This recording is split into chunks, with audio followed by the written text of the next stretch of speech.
Hello, this is Himanshu Shekhar. Good evening, viewers.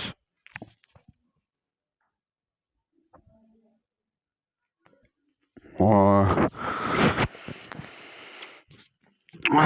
आज मैं आपके सामने एक टॉपिक लेके आया हूँ, common injuries in combat sports.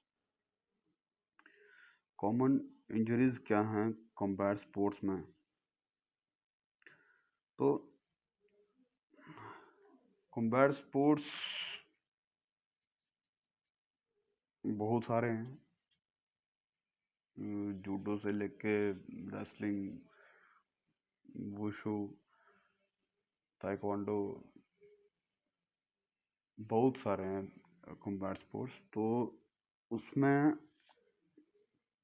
Injuries क्या हैं जो जो जो फुल कॉन्टैक्ट स्पोर्ट है? तो पहली बात है, the most common injuries in combat sports are shoulder joint dislocation.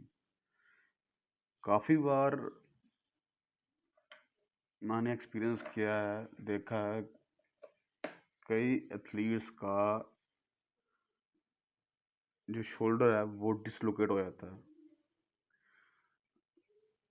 और नी की भी समटाइम्स, नी भी जो प्लेयर होता है उसका डिसलोकेट होता है, समटाइम एंकल, और कई बार स्प्रेन और स्ट्रेन भी होती है एंकल में। इन सभी इंजरीज में से shoulder dislocation, knee dislocation is the most common in the combat sport, and the main reason of the shoulder dislocation is improper technique। एक तो improper technique तो आ गई, बाकी अगर बात करें कि हम उसके जो उसका लिगामेंट होगा वो स्ट्रांग होगा, अगर लिगामेंट अच्छा होगा तो उसकी जो डिसलोकेशन होगी वो पॉसिबल नहीं होगी, अगर लिगामेंट अच्छा होगा तो। अगर लिगामेंट में टेयर है थोड़ा सा भी तो वो गड़बड़ करेगा, शोल्डर डिसलोकेट करेगा। इसमें से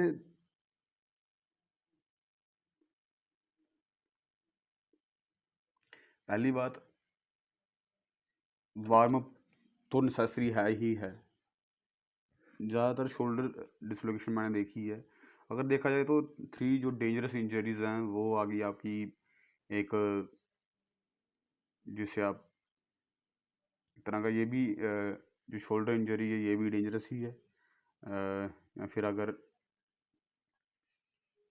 एंकल की बात आए तो ये भी खतरनाक है। और एक आपकी जो टेल बोन होती है, आपका जो स्पाइन होती है, स्पाइनल कॉर्ड के उसके आखिर में, वहाँ पर अगर थोड़ा इंजरी हो तो वो भी काफ़ी खतरनाक है। लेकिन वो इस कुछ स्पोर्ट्स ऐसे हैं जो कम्बैट्स हैं उसमें वो इतनी डेंजरस इंजरी नहीं होती है किसी को ज़्यादातर वो।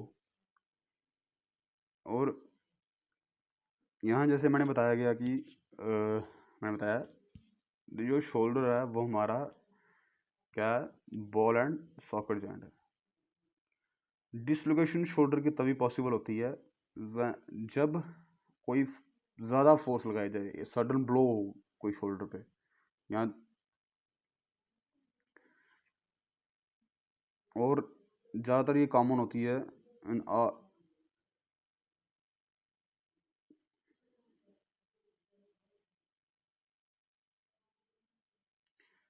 कॉमन इन मार्शल आर्ट्स जो भी हैं कॉम्बैट स्पोर्ट्स।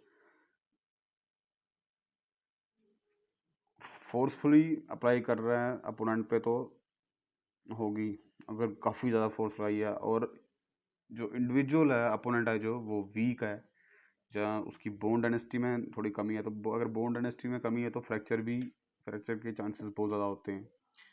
तो you can identify the dislocation by these mentioned ways, जो आगे बताया वो मैंने। Visible deformed out of place shoulder, swelling और ब्रूजिंग, इंटेंस पेन, बहुत ज़्यादा पेन होनी है, पेन होगी, बर्दाश्त नहीं होगी। मैंने एक प्लेयर को देखा था, वो प्रैक्टिस कर रहा था, ड्यूरिंग प्रैक्टिस ही उसका शोल्डर डिसलोकेट हो गया था, और वो इतना चीख रहा था कि आप समझ नहीं सकते कितनी बुरी तरह चीख रहा था। लेकिन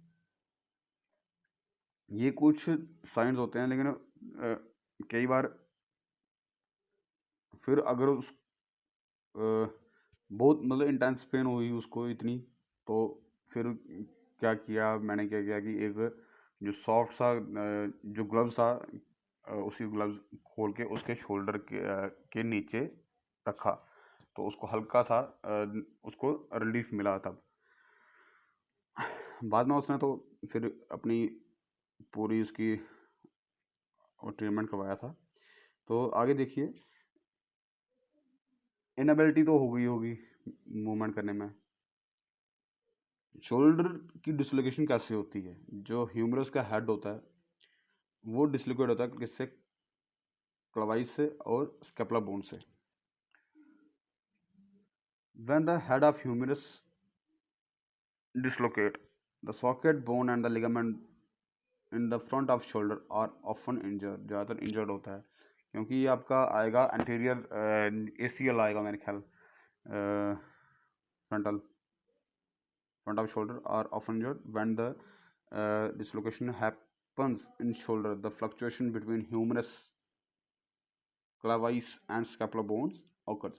The name of ligament present in the shoulder joint is glenohumeral ligament (GHL). This ligament is slightly injured during dislocation. To avoid these injuries, इनसे बचने के लिए इंडिविजुअल क्या, एक तो प्रॉपर वार्म अप होना चाहिए, जनरल वार्म अप तो होना ही चाहिए, उसके बाद स्पेसिफिक वार्म अप भी काफ़ी ज़्यादा नेसेसरी है।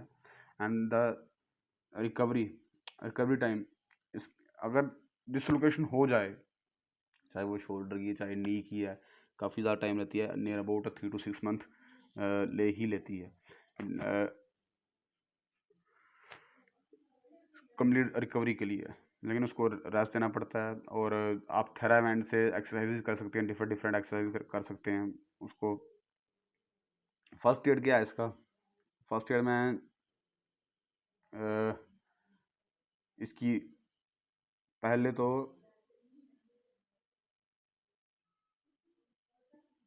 जो शोल्डर है उसकी मूवमेंट को कम कर देना है। रेस्टिंग, उस कोई पट्टी बांध के स्लिंग में उसकी उसके शोल्डर को थोड़ा स्लिंग में बांध दिया, या फिर किसी में करके उसको थोड़ा उसको कि वो हिले ना उसका जॉइंट। और फिर आगे फर्दर इंजरीज को रोकने के लिए पहले तो खुद डॉक्टर बनना नहीं चाहिए। If this is your first dislocation, reduce movement in shoulder, resting the arm up to 3 weeks. 3 हफ्तों के लिए आप शोल्डर को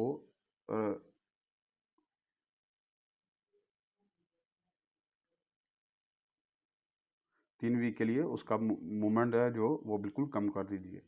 और मूवमेंट करना ही है तो सिर्फ हाथ का मूवमेंट कीजिए, ओपन और क्लोज कीजिए हाथ को। और अगर डिसलोकेशन पहली बार के लिए नहीं है तो आपका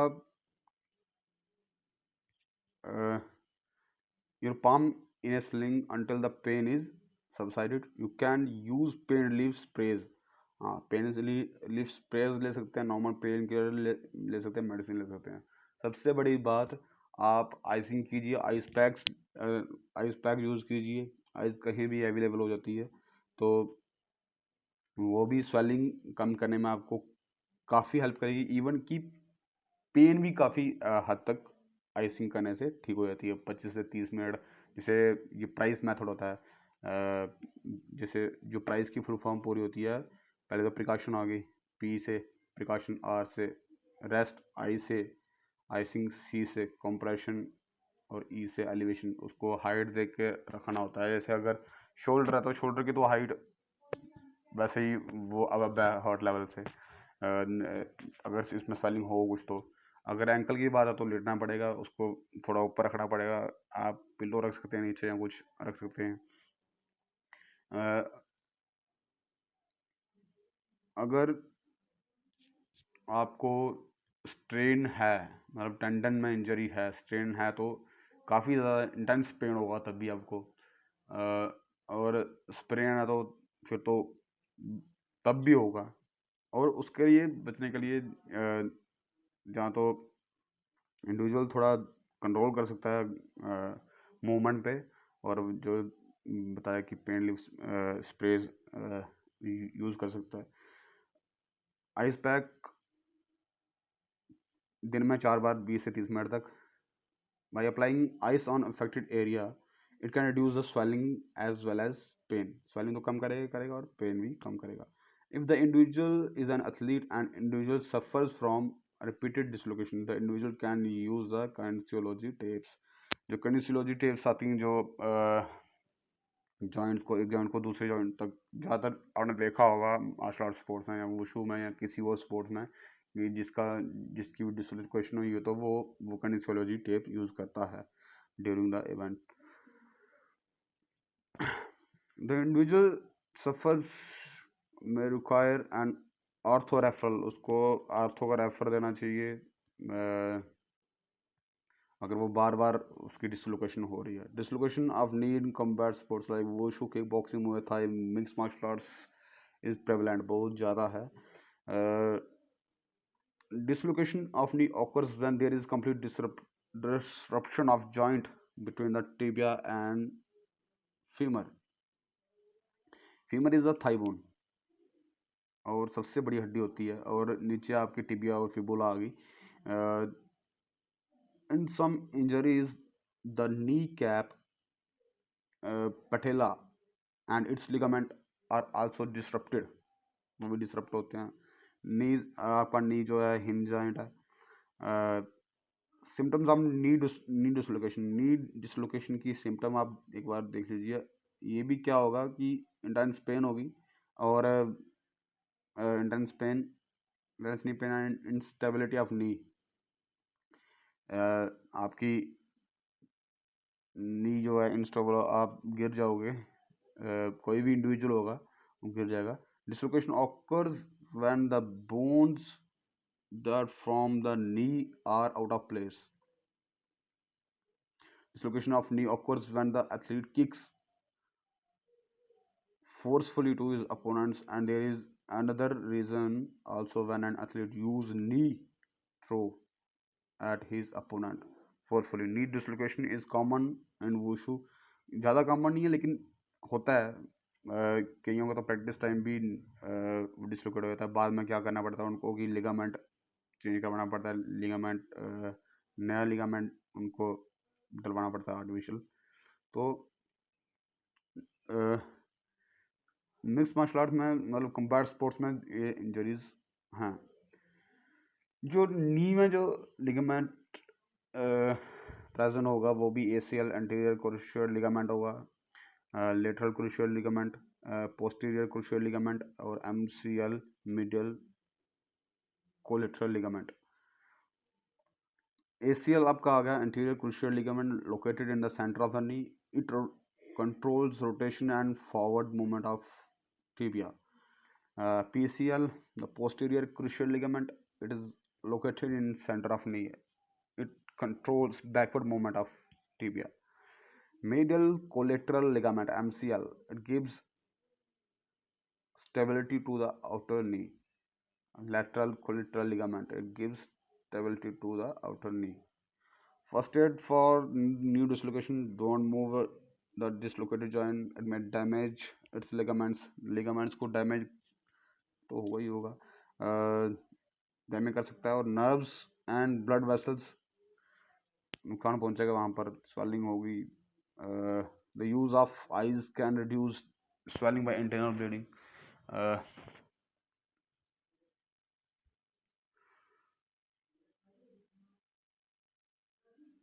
Internal bleeding and the build up of fluids, जो इन्फ्लेमेशन होती है, सूजन हो जाती है, and around the injured joint. Apply of ice for 20 to 30 minute. वही राइस का मेथड यूज़ करना पड़ेगा, यहाँ पर आइसिंग करनी पड़ेगी।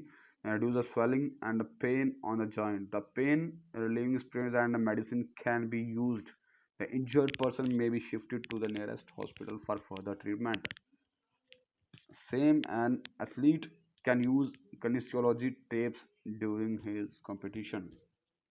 अगर है नहीं तो उसको प्रॉपर रेस्ट देनी चाहिए, उसको उसका पूरा ट्रीटमेंट करवाना चाहिए, तो फिर जाके बात बनेगी। बाकी शोल्डर नी शोल्डर डिसलोकेशन है, वो बहुत ज़्यादा कॉमन है, जूडो में भी कॉमन है, और इसमें भी कॉमन है, वुशु में भी कॉमन है।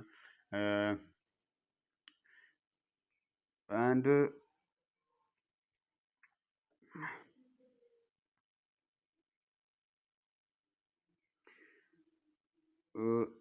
प्रिवेंशन ऑफ इंजरीज कैसे रोक सकते हैं? Injuries during beginning of combat games when a novice is going to train with, अगर